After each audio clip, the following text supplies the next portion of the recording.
Ah, hey, what's up? Good morning. It's another day. It's another mini vlog.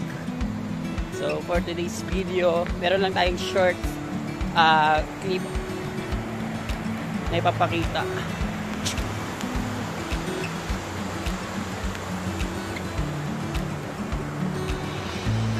Ayan.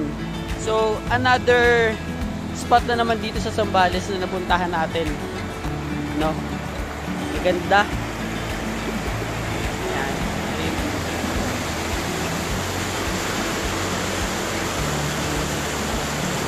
It's another relaxing day, you know.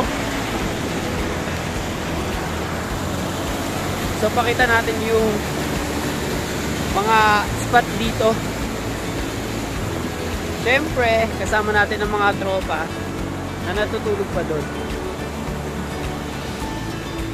Iikot tayo mamaya dito para tignan yung ganda.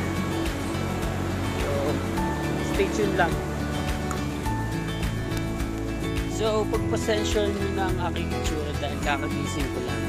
Pinilit natin magising ng ganda pa at 6 AM para, ayun, para makapag-video tayo ng mga short clips. And then, nandito yung parking. Ayan. Tapos, doon kayo siya galing. Yung parking. And ito yung bubungad sa inyo. Nandito yung mga cottages. Tapos, meron din sa tawid. So, doon kami naka-pwesto. Tapos, meron din cottages dito. Nandito na rin yung may tindahan na rin dito. Then, common CR. So, lahat ng cottages dito is kakalaga ng 1,500. So, ano siya? Kasi, malaki naman na eh. So, pwede kayo magtayo ng tent dito. Pero, kailangan nyo pa rin kumuha ng isang ayun, kailanganin nyo pa rin kumuha ng isang cottage bago kayo makapagtayo ng tent. No? So, required talaga kumuha ng cottage. Ayan, tapos dito kay sir, magpapalista lang kayo. So, ang entrance fee is 50 pesos per head. Tapos, and then sa parking is 10 pesos. So, nagkakahalaga ng 60 pesos each, no? Kada tao. So, isang solid na naman ang ating napuntahan. Yung spot dito. Kaya, kung ako sa inyo, puntahan nyo na. At hindi naman kayo maliligaw dito dahil searchable naman siya sa Google Maps and Waze. So, di mahirap hanapin ito. So, ganito yung space ng kanilang... Ay, may natutulog pa pala. Ito yung spasyo. Preparing ng break.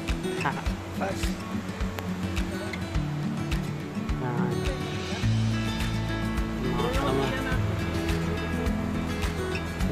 Pa.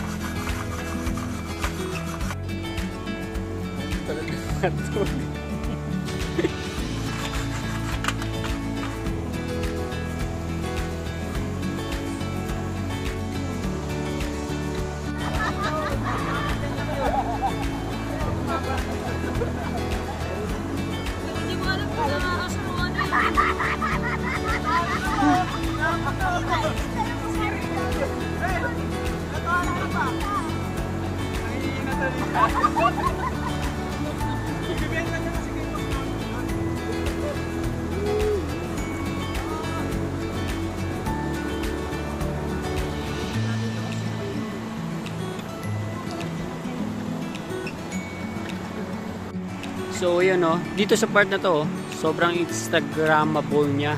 Promise. Picture lang kayo. So, ayun yung bundok. Ganda. Sobra. No? So, mamaya pupunta rin tayo doon. At, meron pa doon.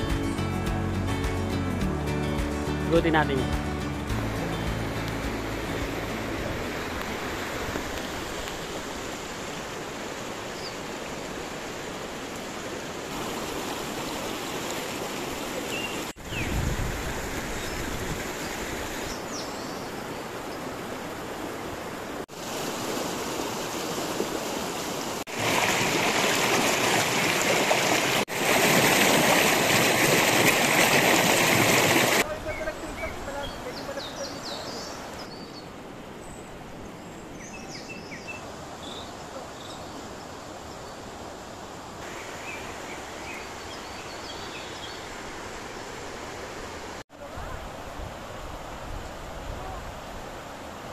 Ay, naka-video na to, boy. Tabi yan, tabi yan, Mar.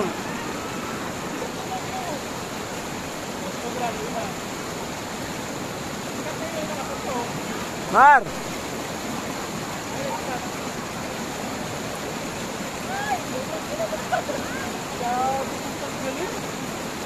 Naka-video sila, boy. Naka-video. Si Joseph yun, ah. Kala nila babae.